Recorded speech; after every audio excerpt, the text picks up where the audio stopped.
part of Locked On Sports Atlanta on the Locked On Podcast Network. Your team every day.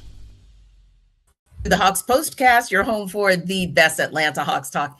It's quick hitting local insight after every game. You can't get anywhere but right here at Locked On. I'm your host, Tenitra Batiste. Alongside me is NBA and college basketball analyst DeShaun Tate. The Hawks POSTCAST is part of the Locked On Podcast Network now, the #1 sports podcast network. So, DeShaun, I was hoping that the Hawks would return home and kind of make my wish or my prediction come through from last night when I called it for 5 straight, but it wasn't meant to be tonight as the Hawks fell to the Houston Rockets 104-86. And it was a tough one because in the beginning, this game was closer, and we'll certainly talk about that. We'll certainly talk about our takes on why this game got out of hand. We'll also talk about our takes on the specific turning point that led to the Hawks' loss. And your take on it was as simple as, this is why size matters.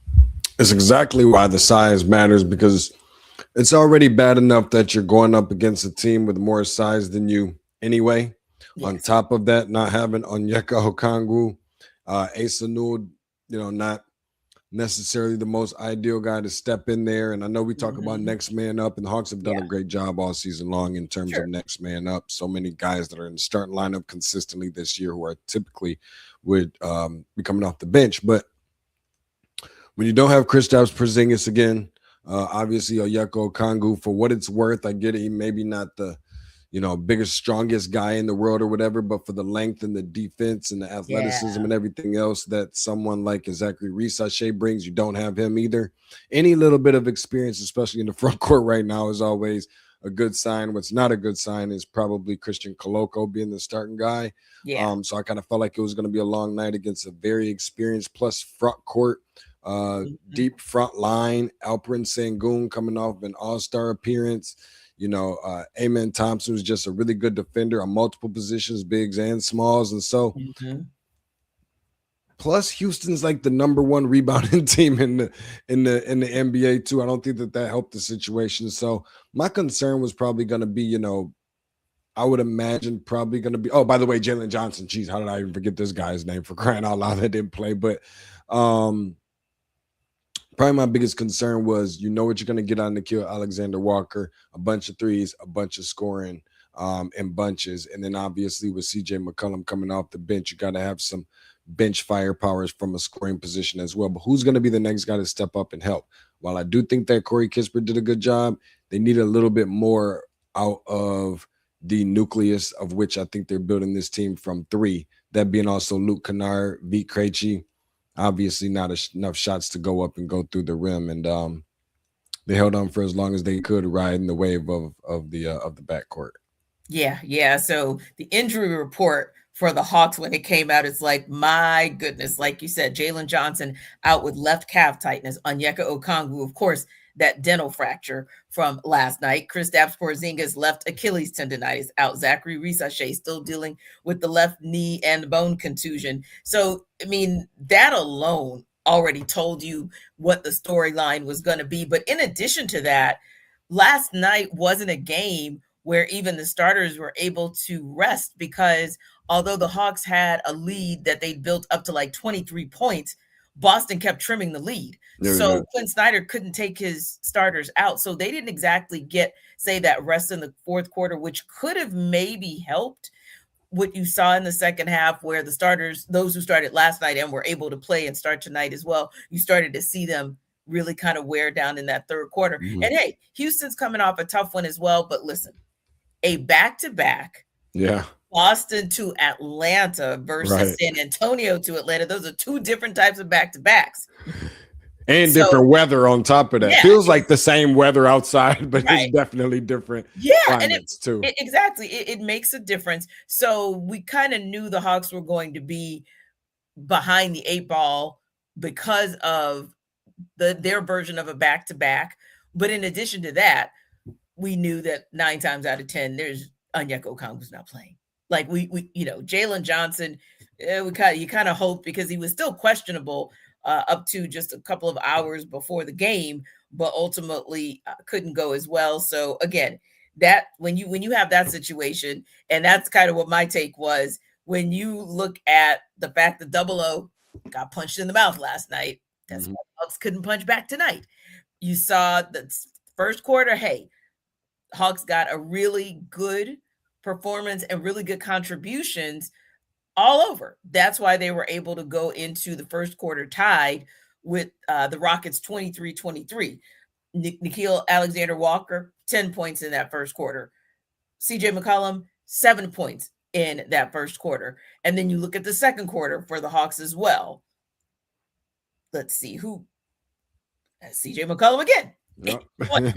With Christian Coloco's 5 points. But where you start to really see, and honestly, another area where, and I know we're going to talk about this in a little bit, but another area where you kind of saw the Hawks hang with the Rockets kind of blow to blow is just what you mentioned, which is rebounding. You think about how good this Houston Rockets team is, best in the NBA in rebounding, and the Hawks had 17. The Rockets had 18 in that first quarter. So that was a big reason why the Hawks were able to keep up with them, right? And then you go to that second quarter and you see that the Rockets had 12 rebounds. The Hawks had 12 rebounds. Again, what do we have at halftime? A 1-point lead by the Rockets. So the game is within hand, but then you start to see it. You start to see the wear and tear on the Hawks. You start to see Houston separate itself because Houston was able to then crash the glass. 17. They out rebounded the Hawks 17-6. And then you really started feeling the fact that Onyeka Okongwu was not in the lineup. Then you started to feel that Jalen Johnson was not in the lineup, because when you look back at the game against the Celtics just last night, you see with Onyeka Okongwu, before, of course, that nasty elbow that he got, he had 6 rebounds. Jalen Johnson had 14 rebounds. So out of the Hawks total 38, those guys alone had 50% of what the Hawks were able to get on the boards. When you lose 50% of your defense in that all-important area where another team is superior already, that's a recipe for disaster. And that's why we saw what we saw in that third quarter, and really for the rest of the game, because after that third quarter, you just kind of looked and you said, yeah, this one's probably going to be out of hand, because there really wasn't anybody that showed that they could come back and maybe help the Hawks to reduce that 35-24 deficit, because even the threes at that point weren't really falling to kind of put the Hawks back in contention. I agree. And I'm going to tell you what else. I do believe that while it was clear from a shot blocking standpoint and all the things that Houston was supposed to do, a little bit, this game could have definitely been worse. I mean, the Hawks didn't turn the ball over very much. I think I've been pretty impressed for the last couple games as far as that goes. But Houston also didn't shoot the ball well from the free throw line either, just right at about 70% for much of the game, hovered somewhere right around that range. Yeah. And if they would just hit some free throws, it definitely could have been much, much worse. But that being for a 20-point blowout, I kind of thought with the kind of lift that they eventually ended up getting from Corey Kispert kind of helped out. There's definitely more than enough instances this year where I'm like, Corey Kispert in the starting lineup, like, what exactly are we doing? And I don't think anybody's necessarily had high or low expectations for Corey Kispert. We know he hasn't been the guy that he isn't somebody that kind of you run home to tell mom about or anything like that, especially with this trade for Trey. Kind of overshadowed a little bit by what you were getting from CJ McCollum in this trade, but you know that he can come out and shoot the 3 ball. I thought that his numbers on tonight actually looked pretty good. 17 points, above 50% from the field, and still shot it relatively well from 3, not bad anyway. So I don't know. I think that honestly, this game was going to be what this game was going to be. I think that the Rockets are a better team. I think that the Rockets is in contention for an NBA championship. I think they're likely going to be the team. I know a lot of people don't necessarily agree but coming out of the West to go to the NBA Finals, as they should be with the pieces they've acquired, and plus a really, really good coach that's proven as well. Indeed, indeed. So when we come back, we will tell you more specifically where that turning point happened in the third quarter.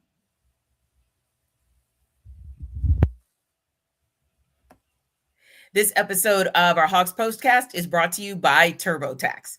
Tax season doesn't have to take over your life.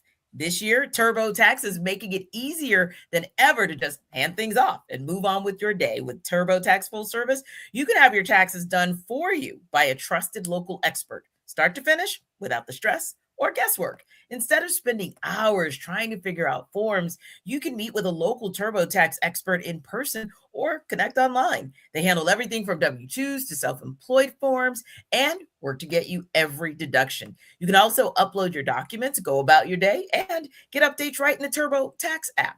It's a huge time saver and gives real peace of mind knowing an expert is handling it. So for a limited time, you can have your taxes done by a local TurboTax expert for just $150, all in if a TurboTax expert didn't file for you last year. Just file by February 28th. Take taxes off your plate and get back to your life. Visit turbotax.com/local to book your appointment today. This episode of our Hawks Postcast is brought to you by Quo. New year, new systems. This is the time when a lot of us look at the messier parts of how we run our business and think there has to be a better way. And there is. Streamlining your communications is one of the quickest upgrades you can make. That's why today's episode is brought to you by Quo, spelled Q-U-O, the smarter way to run your business communications. Because when your team is reachable, organized, and communicating in one place, you're not just working cleaner, you're creating more opportunities to connect with customers. It works right from your phone or computer, and you can even keep your existing number, and Quo's smart AI tools automatically log calls, summarize conversations, and highlight next steps so details never slip through the cracks. It's no surprise, Quo's the #1 rated business phone system on G2, trusted by more than 90,000 businesses, from solo operators to growing teams. So make this the year where no opportunity and no customer slips away. Try Quo for free, plus get 20% off your first 6 months when you go to quo.com/lockedonnba. That's QUO.com/lockedonnba. Quo, no missed calls, so no missed customers. This episode of our Hawks Postcast is also brought to you by FanDuel. FanDuel is officially in postseason mode. Every game day during the NFL playoffs, FanDuel was and still is giving customers even more ways to get in on the action. Because right now, when you have every NFL playoff game day, which we are down to one, FanDuel users get a profit boost pack waiting for them inside the app. So each game day, you'll see a pack loaded with multiple profit boosts you can apply to the bets you like most. Open your profit boost pack first thing on game day and see what boost you want to apply. The boosts let you lean into your game day instincts, whether you're backing momentum, defense, quarterback play, or coaching. You make your picks, then apply your profit boosts to go after even bigger payouts while the playoffs get rolling. So visit FanDuel, an official sportsbook partner of the NFL, and grab your profit boost pack every NFL playoff game day.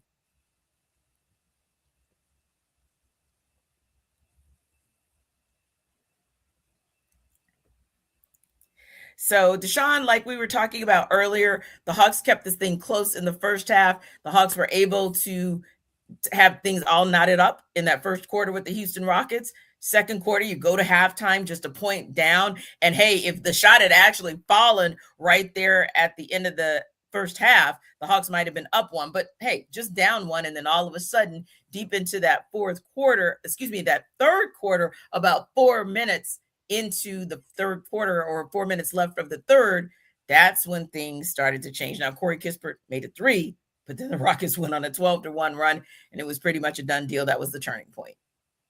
Time to reveal where the game was won or lost. It's the turning point.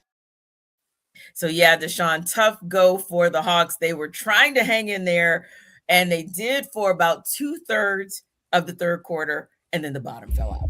And then the bottom fell out like the rain out of a cloud, Tenitra. I mean, like we could talk about KD and the way he contributed, because that was obviously a big piece to their run as well. Sure. It was kind of spread out. I don't think that Houston didn't necessarily put an exclamation point on that run, but the contributions that they got, ironically and coincidentally enough, I guess just the irony of guys that we welcomed back here to the city, right? So a big time basket during that run by Josh Okogie, Georgia Tech. A shot block by Jabari Smith, who's from right up the road, and then Clint Capella that we're welcoming back grabbed a couple rebounds during that stint too. Yeah. I don't know why it worked out that way or how it worked out that way. It just did, and that's where I think that things just kind of fell apart for the Atlanta Hawks. It wasn't helping that it's not that because Houston missed some shots throughout that stretch as well. It's not like they ran off for just 12 straight. They missed some shots in between. There was just the problem that the Atlanta Hawks were not able to put any points on the board. So I think it was good, solid defense by both teams, but better offense by one team during that span than the other team. And it just kind of really felt like that's when it was the most noticeable that all the energy, at least it felt like, right? I'm not saying this is the case, but the energy and the feel was almost as if everything that they needed during that particular portion of the run and during those key possessions, they kind of put into last night's game against Boston, where it kind of worked out for them, not so much on tonight. Yeah, because like you said, numbers wise, the Hawks percentage in the third quarter ended up being higher, actually 47% from the field to Houston just shooting 44% from the field.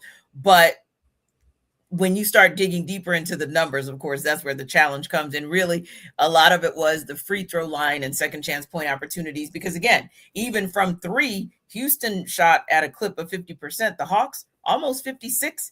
But oftentimes in those situations, it's how many possessions do you actually have? How many opportunities do you actually have to be able to score and score again? And even like you said, when you look down the numbers, you just kind of see, okay, they both had 3 turnovers in that third quarter. So they both pretty much protected the ball fairly well. But again, when you start digging into those rebounds and the fact that of the 17 rebounds that Houston had, 10 of them were on the offensive boards, only 3 for the Hawks. So when the Hawks missed, that opportunity went right back Houston's way. When Houston missed, then they had an opportunity to once again put the ball in the basket. And if you're not going to, if your percentages are the same, but your possessions aren't, that's going to be a challenge. Not enough second chance points, like you mentioned. I think that's where it really kind of hurt this team, is because there also wasn't a ton of long rebounds. A lot of times it was just about who can get to the highest peak of their jump when that ball is coming off the rim. Now, if these were some that was coming off a little bit weird off the rim, sometimes being that smaller team, you can get to the ball a little bit faster because you're lower to the ground. But these were just baskets that were just high up off the rim, and whoever had the height at that particular moment advantage and can jump higher was just inevitable that they were going to get that rebound. And I mean, not only that, but I really felt like in a situation where a game is going to be played the way that it was, like tonight, it was already a little bit slow starting and just some struggles on the offensive end, low scoring, especially in the first half and things like that. That was the moment that the Atlanta Hawks really had to take off and really hit a lot of their threes, because they were not hitting in a ridiculous way, the way that I felt like could have potentially been the only way that they could win this game, with the exception of the 7-0 run that they got off to start the game, that they weren't going to really stand much of a chance against this team. They had to convert on those 3-point attempts, and there just wasn't enough of them by a team who's still learning how to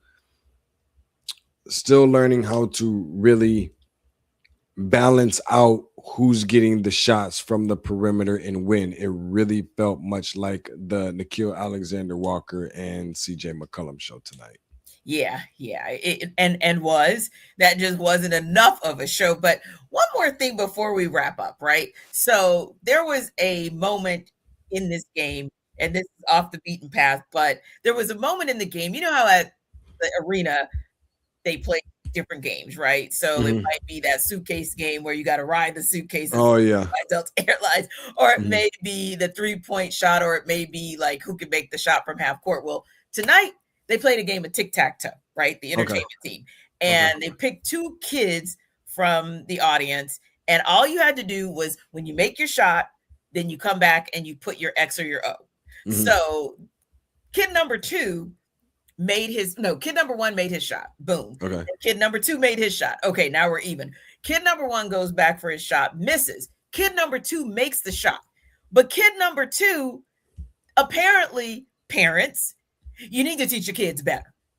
Because kid number 2 didn't realize if you put the O in the top box, and you get a chance to put the O again, it needs to be, and this one was blocked going horizontally, then bring the O down vertically. That way, when you make, and also the bottom was blocked, so he couldn't go diagonal, he couldn't go vertical. All he could do was go, horizontal. All he could do was go vertical.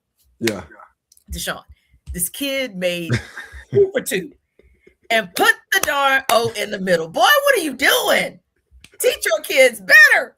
So, of course, kid number 1 tries back down to the arena. He tries back down to his basket. Bing! Tries back down, and he wins. The moral of the story, teach your kids. Do better. Although I will say this, though, Tenitra, I feel like, and I'm not trying to give an excuse, I feel like sometimes these things, it's almost like Family Feud when you're watching at home in your own comfort in your own home. You're like, duh, who didn't think of this? But under those bright lights, though, Tenitra, it gets a little bit. No, sir. No. You got thousands of people screaming at you, calming you down, helping you, giving you one more time. I think this was Shamia's game, Shamia Morton, and she gives you one more opportunity to go through the rules that you also go through before, because you have to sign off that you're okay with this. Your parents sign off. So you get the rules 2 or 3 times. No excuses. Kid, do better. But more importantly, parents do better, because your kids should have known how to play tic-tac-toe.